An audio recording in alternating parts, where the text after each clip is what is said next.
Good afternoon. I am doing this video at the request of a friend of mine. So, Pete, here you go. Okay, so you bought a gun. Now what? You can't assume from the beginning that just having a gun, in this case, it's a training gun. It's inert. It's obviously not a real gun. It's just a physical analog to a real firearm, this case being a SIG P229. The first thing that you need to do is you have to realize that having a gun is not like a blanket or a shield. There's a meme on the internet going around that says, having a gun doesn't make you armed any more than having a spoon makes you a chef. There's a lot of truth to that. This is a tool. It's a machine, just like a hammer, a drill, a saw. If you don't know how to use it, it's never going to be effective. So you need to learn how to use it. You need to learn the context in which you can and cannot use it. You need to learn the rules, and by rules I mean the rules of gun safety. Colonel Jeff Cooper, who is the father of modern pistol craft, really codified it into 4 very simple rules. Rule number 1, all guns are always loaded. That makes perfect sense. You treat it that way. Even this one, I consider this a loaded gun. Why? Because it looks like a gun. It may not be black, it may not have a little hole in the barrel end, but we still treat them like they're real guns, for the purposes of training. Rule number 2, never let the muzzle cover anything you are not willing to kill or destroy. That's real self-explanatory. I don't believe there's any such thing as an accidental discharge. There's really not. I call them negligent discharges, because you had to be doing something improperly to make this gun go bang. Your booger hook had to be on the bang switch. My friend Clint Smith says that the loudest sound in the world is a click when you expect to hear a boom, or a boom when you expect to hear a click. Well, don't be surprised. Treat it like it's always loaded, and you won't run into any problems. Rule number 3, keep your finger off the trigger until your sights are on target and you're ready to shoot. What that means, if you're at low ready, if you're not pointed at the target, finger along the side of the frame. If you're facing a threat, okay, you see on TV a lot of times, someone holding a suspect at gunpoint and their fingers off the trigger. No. You are on target. You are ready to shoot. If you have a reason to point your gun at somebody, you have a reason to have your finger on the trigger and the sights aligned. You are ready to fire immediately. Number 4, be sure of your target and be sure what's behind it. Every round you fire has a lawyer attached to it, a lawyer or a prosecution. If you shoot a bad guy, the bullet goes through him, strikes an innocent bystander, guess what? You are responsible. Certain entities have protection against this. It's called the felony murder doctrine. If you, for example, are working in a retail environment, 2 thugs come in your store. One of them pulls a gun, you pull yours, you smoke him. Even if you miss him and you hit his partner, you are not guilty of felony murder. The actors, the robbers are guilty of felony murder because during the commission of a felony, somebody died. That doesn't always work on the street or the average armed civilian. It should. Ultimately their actions are what led to the shooting, but still, be sure you're targeting what's beyond it. You don't want to go firing into a crowd unless there is no other choice. You don't want to shoot anybody unless there's no other choice. But that's really fundamental. So, all guns are always loaded. Never let the muzzle cover anything you're not willing to kill or destroy. Keep your finger off the trigger until your sights are on target and you're ready to fire. And be sure of your target and what is behind it. Know those rules. Know them. Live by them, because they will avoid negligent discharges. And in fact, if you miss one of those rules, but you're following all the others, chances are nobody's going to get hurt. Say if you have a negligent discharge, bang, but your gun is pointed in a safe direction and it's not covering anything you're not willing to kill or destroy. Yeah, you may crap your pants, you may pee your pants, people on the range may yell at you, but you know what? You can live with that because nobody got hurt and the bullet went in a safe direction in a safe backstop. So those rules work together. Next, read your owner's manual. There's a lot of good information in there, like how to clean and maintain your weapon, where to lubricate it. Much like cars, guns don't run without oil. They'll run for a time, but you'll find that's when failures on good guns really start to happen is that they're improperly lubricated and improperly maintained. I'm one of the guiltiest on the planet. When I clean my Glocks about every 10,000 rounds, if they need it or not.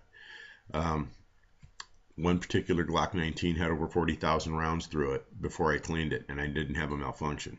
I don't recommend that practice. It was kind of an experiment in laziness and an experiment in, let's find out what happens. So maintain your gun. Learn how to do it. Learn how to run your gun. Don't let your gun run you. Next, you want to get training. You want to get professional training. You don't want to go to Billy Bob down the street who has a room full of guns. If you watch Billy Bob may not be the safest guy on the planet. Don't handle your guns when you've had alcohol. That's real self-explanatory. You're creating a situation where even if you're in a justified shooting, if they find alcohol in your system, even though you may have been right, somebody is going to use that against you, whether it's a shifty prosecutor, whether the family of your assailant sues you after the fact. It can be made an issue. Carrying a gun, don't drink. If you plan to go drinking, leave your gun locked in your vehicle. Don't carry it into a bar. I don't drink, so I carry into a bar. I rarely go to bars, and if it is a bar, it's usually a place that serves food that I like. So, it's risk. I balance the risk versus the rewards. I don't drink alcohol. I'm not going to be disarmed, especially around drunken morons. But learn to walk away. It doesn't cost you any man card points. If you can avoid trouble, if you can withdraw from a conflict in complete safety, do it. It hasn't cost you anything. It may have saved somebody's life, and it may have saved you a lot of aggravation in the legal system.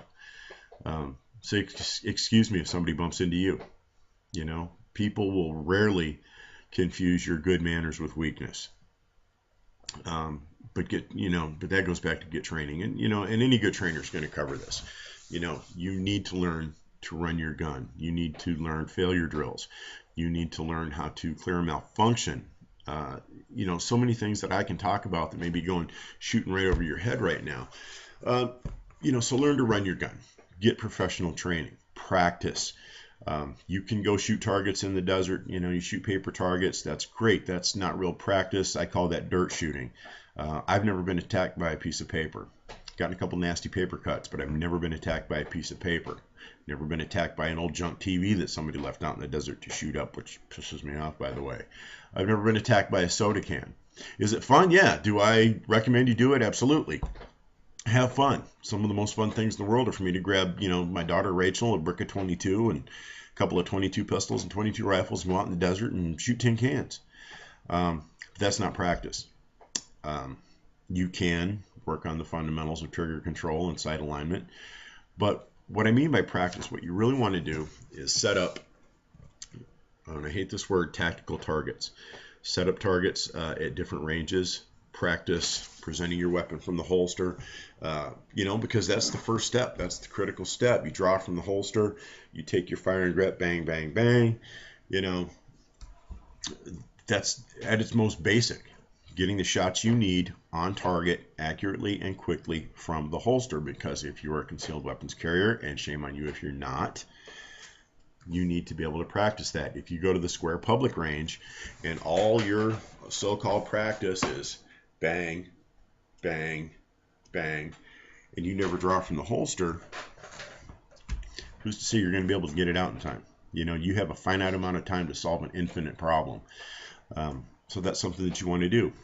Take a range partner, someone to check you for safety, someone who can set up targets with shoot or no shoot, where you have to make choices on those targets. You have to make judgment calls on those targets. Set them up while you're not looking. When you're ready to fire, you turn around and you engage the targets. They can be as simple as having, cut out hands on it, like, no, don't shoot me, I'm complying, or a knife or a gun, and you have to draw your weapon, figure out which target you have to engage, and engage them. Don't always assume that one round is going to stop your target. Don't assume that 2 rounds is going to stop your target. Don't assume that 3, 5, 10, whatever rounds is going to stop your target. Some people can absorb bullets like a sponge. PCP, angel dust, methamphetamine, all change the body mechanics. So You have to practice, come from the holster, fire 2 rounds, assume there was a failure, go to plan B. For me, plan B is I shoot their pelvis out. If 2 good solid shots to the center masses and taking them out, blow out their pelvis. If they can't stand up, they can't fight. Then the rest of the target becomes more stationary. Boom, you're done. Those are just little things. We can cover them more deeply if you ask me specific questions, I can answer them. But that's just the basics. Get training. Learn how to run your gun. Learn how to run your gun safely. My daughter's 8.5 years old, and she's the first one to tell you, keep your booger hook off the bang switch.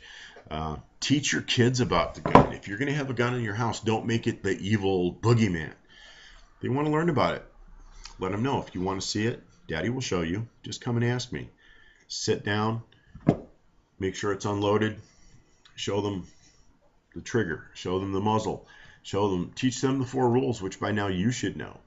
Defang the beast. Don't make it the hidden thing. Teach them what I call the critical child gun safety rules. Stop. Don't touch. Go tell. Which means if they see a gun laying on the table and they're at a friend's house, don't touch it. Go tell an adult. My daughter Rachel, I can leave a fully loaded handgun on the kitchen table. All I ever hear from her is, "Daddy, your Glock's on the table." She won't touch it. She has her own guns. If she wants to see them, all she has to do is say, "Daddy, can we get my gun out to look at it?" I'm like, "Sure." And we reinforce the safety rules of handling firearms. That's how you raise a gun-safe kid. That's how you don't have negligent discharges in the home. That's how your kids don't go to schools and shoot the place up. Kids become responsible adults when they're gun owners. If you teach them young, you show them that trust.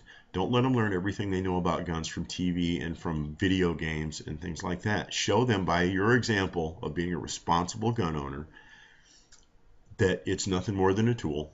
It's not a boogeyman. It's not going to jump up and start going off by itself. In all the years that I've been in the firearms industry, never once have I seen a gun jump up and start going off by itself. So get training, learn the rules, ask me questions, ask another professional questions.